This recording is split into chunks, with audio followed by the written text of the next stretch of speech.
ಮೊಮ್ಮಗಳ ವಯಸ್ಸಿನ ಬಾಲಕಿಯನ್ನು ಚುಡಾಯಿಸಿದ ಎಎಸ್ಐ ಈಗ ಅಮಾನತು ಮಾಡಲಾಗಿದೆ. ನಗರದ ಮಾಳಮಡ್ಡಿ ಬಡಾವಣೆಯಲ್ಲಿ ಕರ್ತವ್ಯದಲ್ಲಿದ್ದ ಎಎಸ್ಐ ಶಿವಮೂರ್ತಿ ಬಾಲಕಿಯನ್ನು ಚುಡಾಯಿಸಿ ಅಮಾನತುಗೊಂಡಿದ್ದಾನೆ.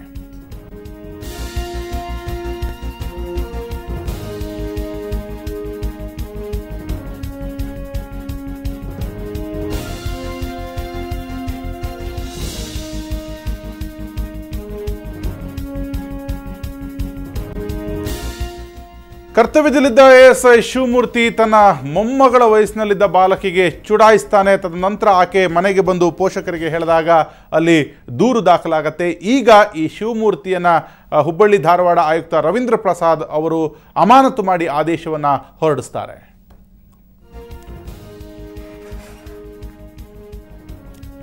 ಈ ಕುರಿತಾಗಿ ಮಾತಾಡ್ತಾರೆ ನಮ್ಮ ರಿಪೋರ್ಟರ್ ಗುರು. ಎಎಸ್ಐ ಮೂರ್ತಿಯನ್ನ ಈಗ ಅಮಾನತು ಮಾಡಲಾಗಿದೆ ಎನ್ನುವಂಥದ್ದು ಒಟ್ಟಾರೆ ಈ ಘಟನೆಯ ಹಿನ್ನೆಲೆ ಮತ್ತು ಈಗ ತೆಗೆದುಕೊಂಡಂತಹ ಕ್ರಮ. ಹೌದು ರಾಘವೇಂದ್ರ, ಏನು ಅಂತಂದ್ರೆ ನಿನ್ನೆ ಸಾಯಂಕಾಲ ಏನು ಆ ಬಾಲಕಿ 13 ವರ್ಷದ ಬಾಲಕಿ ತನ್ನ ಟ್ಯೂಷನ್ ಅನ್ನು ಮುಗಿಸಿ ಮನೆಗೆ ತೆರಳುವಂತ ಸಂದರ್ಭದೊಳಗೆ ಈ ಎಎಸ್ಐ ಏನು ಇದಾನೆ ಹುಡುಗಿನ ಚುಡಾಯಿಸಿದಾನೆ. ಏನು ಅಂತಂದ್ರೆ ಬಾ ನಿನ್ನ ಮನೆ ತನಕ ಡ್ರಾಪ್ ಕೊಡ್ತೀನಿ, ಆಮೇಲೆ ನಿನ್ನ ಫೋನ್ ನಂಬರ್ ಕೊಡು ಅಂತ ಕೇಳಿದಾನೆ. ಈ ಹಿನ್ನೆಲೆಯಲ್ಲಿ ಆ ಹುಡುಗಿ ಗಾಬರಿಗೊಂಡು ಮನೆಗೆ ಓಡೋಗಿದ್ದಾಳೆ. ಹೋಗಿ ತನ್ನ ಪಾಲಕರ ಬಳಿ ತನ್ನ ನಡೆದಂತ ಘಟನೆಯನ್ನು ವಿವರಿಸಿದ್ದಾಳೆ. ನಂತರ ಪಾಲಕರು ತಮ್ಮ ಏನು ಓಣಿಯಲ್ಲಿರುವಂತಹ ಜನರ ಜೊತೆಗೆ ಚರ್ಚೆ ನಡೆಸಿ ಇವನ್ ಮೇಲೆ ಕಂಪ್ಲೇಂಟ್ ಕೊಡಬೇಕು, ಇದಕ್ಕಿಂತ ಮುಂಚೆ ಇಂತ ಹಲವಾರು ಘಟನೆಗಳಾಗಿದ್ದಾವೆ, ಹಿಂಗೆ ಬಿಟ್ರೆ ಇದು ಇನ್ನೂ ಮುಂದುವರ್ಕೊಂಡು ಹೋಗುತ್ತೆ ಅನ್ನೋ ಹಿನ್ನೆಲೆಯಲ್ಲಿ ಎಲ್ಲಾ ಅಲ್ಲಿಯ ಸ್ಥಳೀಯ ಜನರು ವಿದ್ಯಾಗಿರಿ ಪೊಲೀಸ್ ಠಾಣೆಗೆ ಬಂದು ದೂರನ್ನು ನೀಡಲು ಮುಂದಾಗ್ತಾರೆ. ಈ ಹಿನ್ನೆಲೆಯೊಳಗೆ ನಿನ್ನೆ ಎಸಿಪಿ ಕೂಡ ಸ್ಥಳಕ್ಕೆ ಆಗಮಿಸಿದ್ದಾರೆ. ಬಂದು ಇಂದು ಏನು ರವೀಂದ್ರ ಪ್ರಸಾದ್ ಕಮಿಷನರ್, ಹುಬ್ಬಳ್ಳಿ ಧಾರವಾಡ ಕಮಿಷನರ್ ಏನಿದ್ದಾರೆ ಅವರು ಈತನನ್ನು ಅಮಾನತುಗೊಳಿಸಿದ್ದಾರೆ ರಾಘವೇಂದ್ರ. ಓಕೆ, ಈಗ ಈ ಶಿವಮೂರ್ತಿಯ ವಿರುದ್ಧ ಹಲವಾರು ಈ ಹಿಂದೆಯೂ ಕೂಡ ಈತನ ದುರ್ವರ್ತನೆಯ ಬಗ್ಗೆ ಮಾತುಗಳು ಕೇಳಿ ಬರ್ತಾ ಇದೆ. ಈತ ನಿನ್ನ ಹುಡುಗಿಗೆ ಚುಡಾಯಿಸಿದ್ದ ಅಂತ ಯಾವ ರೀತಿ ಚುಡಾಯಿಸಿದ್ದು, ಮತ್ತೆ ಈ ಹಿಂದೆ ಈತನ ಬಗ್ಗೆ ಕೇಳಿ ಬಂದಂತ ಕಂಪ್ಲೇಂಟ್ ಏನು ಅಂತ? ಹೌದು ರಾಘವೇಂದ್ರ, ಏನು ಅಂತ ಹೇಳಿದ್ರೆ ಈತ ಅಲ್ಲಿ ಚೆಕ್ ಪೋಸ್ಟ್ ಕಡೆ ನಿಲ್ತಿದ್ದ.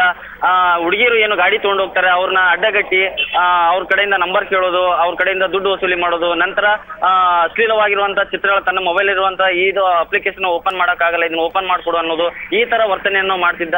ಅಲ್ಲಿ ನೆರೆದಂತ ಜನರು ಇದನ್ನು ಗಮನಿಸಿ ಈತನಿಗೆ ಏನಾದ್ರೂ ಒಂದು ಮಾಡ್ಲೇಬೇಕು ಅಂತ ಹೇಳಿ ನಿನ್ನೆ ಏನು ಘಟನೆ ನಡೀತು ಅದನ್ನ ಇಟ್ಕೊಂಡು ನಿನ್ನೆ ಹೋಗಿ ವಿದ್ಯಾಗಿರಿ ಪೊಲೀಸ್ ಠಾಣೆಯಲ್ಲಿ ಕಂಪ್ಲೇಂಟ್ ನೀಡಿದ್ದಾರೆ. ನಂತರ ಇಂದು ಆತನನ್ನು ಅಮಾನತುಗೊಳಿಸಲಾಗಿದೆ ರಾಘವೇಂದ್ರ. ಹಾಗೆ ಎಎಸ್ಐ ಶಿವಮೂರ್ತಿ ಎಷ್ಟು ಕಾಲದಿಂದ ಅಲ್ಲಿ ಕಾರ್ಯವನ್ನ ನಿರ್ವಹಿಸ್ತಾ ಇದ್ದ ಮತ್ತು ಆತನ ಹಿನ್ನೆಲೆ ಬಗ್ಗೆ ಈಗಾಗಲೇ ಸಾಕಷ್ಟು ಕಂಪ್ಲೇಂಟ್ಗಳಿತ್ತು. ಇಲಾಖೆಯಲ್ಲಿ ಆತನಿಗೆ ಏನು ಹೆಸರಿದೆ?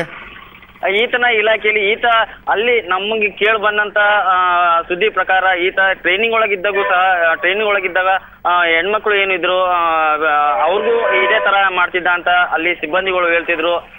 ನಂತರ ಈಗ ಏನು ಕ್ರಮವನ್ನು ತೆಗೆದುಕೊಂಡಿದ್ದಾರೆ, ಈ ಕ್ರಮದಿಂದ ಅಲ್ಲಿರುವಂತಹ ಲೇಡಿ ಸಿಬ್ಬಂದಿಗಳು ಸಹ ಈಗ ನಿಟ್ಟುಸಿರು ಬಿಟ್ಟಿದ್ದಾರೆ ಅಂತಾನೆ ಹೇಳ್ಬೋದು ರಾಘವೇಂದ್ರ.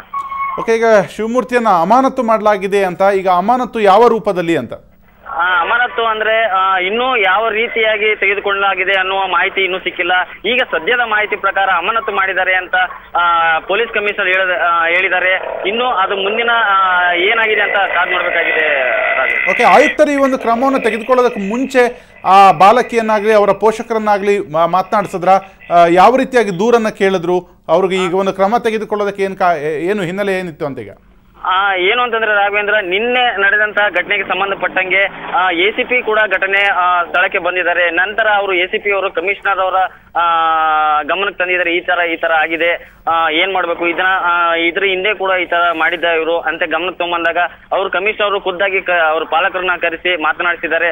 ಅವಾಗ ಸತ್ಯ ಸಂಗತಿ ಹೊರಗೆ ಬಿದ್ದಾಗ ಆತನನ್ನು ಅಮಾನತು ಮಾಡಿದ್ದಾರೆ ರಾಘವೇಂದ್ರ. ಓಕೆ, ಥ್ಯಾಂಕ್ ಯು ಗುರು ನಿಮ್ಮೆಲ್ಲ ಮಾಹಿತಿಗೆ.